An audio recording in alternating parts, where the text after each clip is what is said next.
E agora, o mundo em que vivemos. Uma análise dos acontecimentos atuais à luz da Bíblia. Com o pastor Érico Rodolfo Bossinger.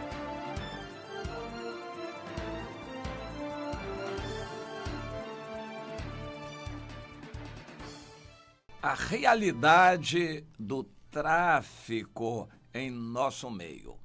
Claro que a palavra tráfico pode ser usada em vários contextos, mas para a maioria das pessoas isso já caracteriza o que eu quero falar. Tráfico de drogas que estabelece um sistema que é bem conhecido já dos que moram nos bairros mais pobres, mais populosos, as chamadas comunidades. O tráfico estabelece um sistema, eles têm uma lei própria, critérios, valores e preços e armas e, enfim, sua moral própria e atuam e a polícia, a justiça, as autoridades, a gente até duvida se realmente eles querem acabar com aquilo, mas mesmo que queiram, não conseguem. O que acontece de vez em quando é uma incursão da polícia aqui, um movimento acolá, para tentar disciplinar o movimento e acalmar a situação. Para a maior parte da população, eu acredito que se fosse feita uma pesquisa, eles nem iam pedir que a polícia acabasse com o crime e o tráfico. Eles iam pedir que houvesse paz. As pessoas apenas querem que tudo se acalme. Um grupo aqui, uma facção, não invada o terreno da outra, a polícia não tente invadir o terreno dominado por aquela facção. É mais ou menos o que o povo quer. O povo não tem prazer, a maior parte da população não tem prazer em que a polícia venha, invada e mate muitos e prenda muitos. A maior parte da população ali não vai apoiar aquilo, porque eles são, de certa forma, parentes e familiares dos meninos do tráfico. Eles recebem dinheiro do tráfico, porque o tráfico traz dinheiro com a venda de drogas. E a maior parte do dinheiro é gasto ali na comunidade. E as pessoas sabem disso. De forma que, quando o tráfico acaba, esse dinheiro não entra mais na comunidade. E há pessoas, então, que até gostam que o tráfico esteja ali, porque domina, estabelece uma lei e existe uma ordem estabelecida pelos traficantes. E essa ordem funciona realmente muito mais do que a ordem institucional que a polícia não consegue fazer cumprir. Então a polícia entra um dia lá, faz um estrago, depois vai embora. E o tráfico continua dominando aquele local. Isto é a realidade. As pessoas do tráfico costumam ser conhecidas das pessoas da localidade, porque são parentes, em geral são filhos, rapazes, criados ali.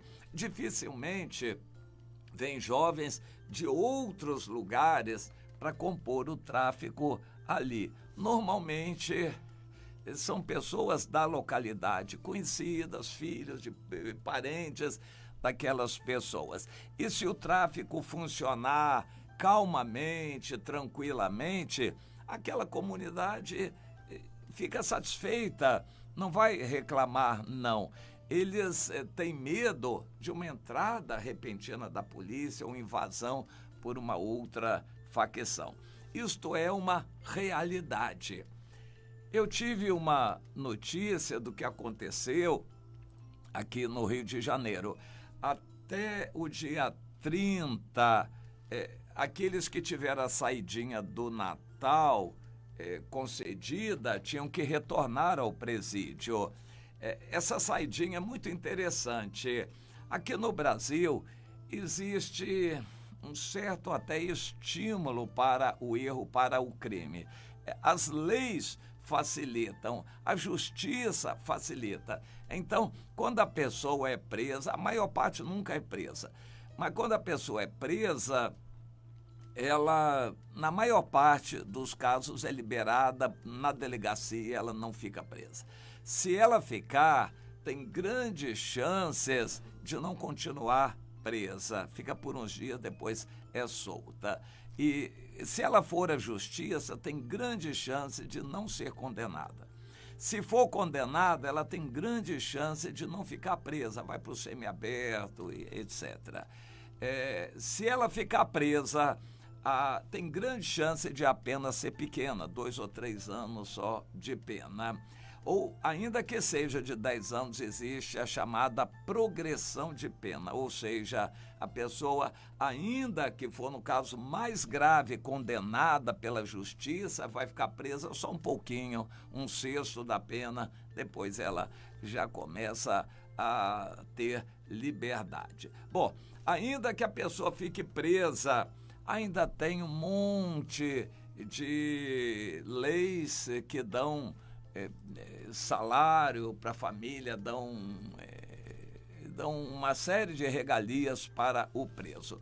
Uma dessas regalias é a saidinha do Natal, que normalmente é concedida para preso de bom comportamento.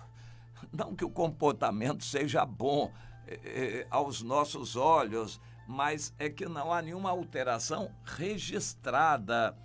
E o que aconteceu com a maior facção criminosa do Rio de Janeiro é que muita gente deles ficou durante o ano com o chamado bom comportamento e tiveram a saidinha do Natal.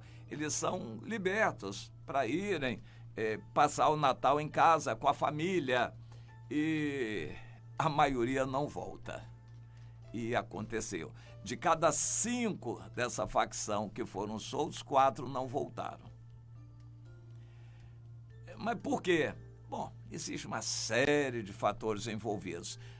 Para entrar na lista da saidinha, tem coisas lá por dentro para que os funcionários, a justiça, trabalhem. A gente conhece o Brasil e eles são, então, incluídos na lista da saidinha de Natal. Bom, quando eles saem, eles já sabem que podem não voltar e a situação não vai ficar tão grave assim. Se acontecer, que é muito raro também, de eles serem presos de novo, pode ter passado um bom tempo e incorrer, inclusive, na prescrição da pena, ou seja, eles ficariam presos 2, 3 anos, aí eles levaram 4 anos para serem presos, a pena prescreveu e, enfim, eles sabem que as leis facilitam o crime, a justiça facilita, então eles sabem que na saidinha a maioria não vai voltar, como não volta mesmo. Bom, mas e daí? Não vai acontecer deles serem presos e se forem também não vai ser tão grave assim. É o Brasil, uma realidade.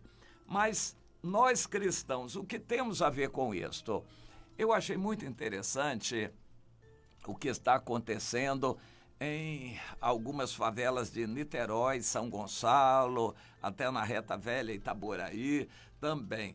Os comandantes, os chefes do tráfico ficaram irados contra os boizinhos que ficam fazendo barulho com moto, abrem a descarga e, inclusive, uma pessoa idosa morreu por causa disso. Aí o tráfico simplesmente decretou: proibido fazer barulho com moto aqui. E quem for apanhado vai perder a moto e ainda vai ter que ficar 3 minutos com a moto dele no ouvido para ele aprender. Muito provavelmente vai romper os tímpanos, ele vai ficar meio surdo daquele ouvido, mas enfim, o tráfico estabeleceu uma norma. Eu pergunto, quem mora nesses lugares, quem é que se atreve a descumprir? A polícia estabelece a lei existe. É proibido fazer barulho com moto. Quem é que obedece? Ninguém obedece. Agora o tráfico determina, todo mundo obedece. Bom, nós cristãos vemos nisto uma realidade.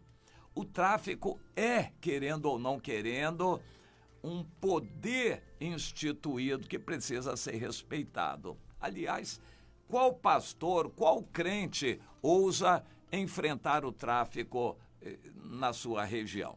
Todo mundo sabe que não podemos enfrentar, não é para a gente enfrentar, porque se o tráfico resolver retaliar uma igreja e proibir as pessoas da localidade de irem à igreja, você sabe o que vai acontecer. Quantos crentes vão ter coragem de irem à igreja se o tráfico determinar proibição? Quase ninguém. Mas vai àquela igreja. O tráfico é uma autoridade instituída. É instituída pela força, pelo poder, pelas armas, mas o tráfico é uma autoridade instituída. Os cristãos não tem que criticar, isso tem lei, justiça, quem faça isto. O cristão tem que pregar o evangelho. O cristão não é um moralista do mundo, não é para consertar o mundo. O cristão é para salvar almas, estendendo o reino de Deus, levando a preciosa palavra da salvação, da graça, o perdão, e não da modificação política ou da modificação moral e de justiça do povo. Nós não somos palmatória do mundo, nós não somos aqueles que vão consertar o mundo. Deus não nos chamou para consertar o mundo, mas para estender o reino de Deus, salvar almas neste mundo. Então a recomendação que se faz é a seguinte: ame os traficantes, podendo, pregue o evangelho para eles, mas você vai ficar impressionado quando você for pregar o evangelho, a maioria já conhece o evangelho. Então a questão é levar a presença de Deus pelo Espírito Santo com poder para Deus visitar, porque provavelmente ele já conhece a palavra de Deus, é criado na igreja, o traficante, e você vai amá-lo, orar com ele para o poder de Deus sacudir aquela pessoa, e muitos deles vão se voltar para o Senhor, como tem acontecido. Mas não é tão fácil assim, porque o ambiente envolve, e eles saírem daquele ambiente não é tão fácil assim, mas o poder de Deus pode fazer isso. O fato é, nós devemos orar pelos chefes do tráfico na nossa localidade. A nossa paz depende deles, isso é bíblico. A nossa paz depende deles. Eles são autoridade na região, nós devemos orar por eles. Não odiá-los. Se pudermos, vamos amá-los e pregar o evangelho para eles, vamos orar por eles e nem pensar em ficar dedurando a polícia. Você vai descobrir outras questões muito sérias se você tentar fazer isso. Então, nós não somos inimigos daquele pessoal. Nós não podemos apoiar o que eles fazem, não compramos drogas, não damos dinheiro para eles, não recebemos dinheiro do tráfico, a igreja não deve receber oferta e nada, facilidades do tráfico. Nós não devemos querer nenhuma negociação com eles e não podemos apoiar o que eles fazem. Por exemplo, baile funk, isso é uma desgraça na vida de crianças e adolescentes. Não podemos apoiar, mas nós devemos amar aquela gente, orar por eles, reconhecer que eles são autoridade no local e dar a honra, no caso, que é devida ali, porque a Bíblia diz que a gente deve dar honra a todos. Honra a quem honra, ali naquele lugar. Quem estabelece a norma, quem bota ordem no local, são aqueles chefes do tráfico. Então, honra a eles no que é possível, mas não odiando, não precisa ficar com medo, porque nós estamos guardados pelo Senhor. Se chegar a nossa hora, não tem jeito, o Senhor vai nos entregar. Mas nós vamos amá-los, orar por eles e, sempre que possível, aproveitar as oportunidades e orar por eles para que eles possam se voltar para o Senhor. Então, nenhuma mistura, nós não vamos nos misturar, nós não vamos apoiar o que eles fazem, não vamos receber dinheiro deles, isso é terrível, mas nós vamos manter a santidade ao Senhor, mas o amor a eles. Vamos procurar entender essa situação, que é uma realidade cada vez mais palpável e cada vez mais que o país empobrece. O que está acontecendo, e a previsão para 2022 é de um empobrecimento muito grande para o país, crescimento zero, além de muitos outros problemas. Então, o tráfico vai aumentar em força e poder. Vamos amá-los e orar por eles, e isso é o que Deus nos ensina.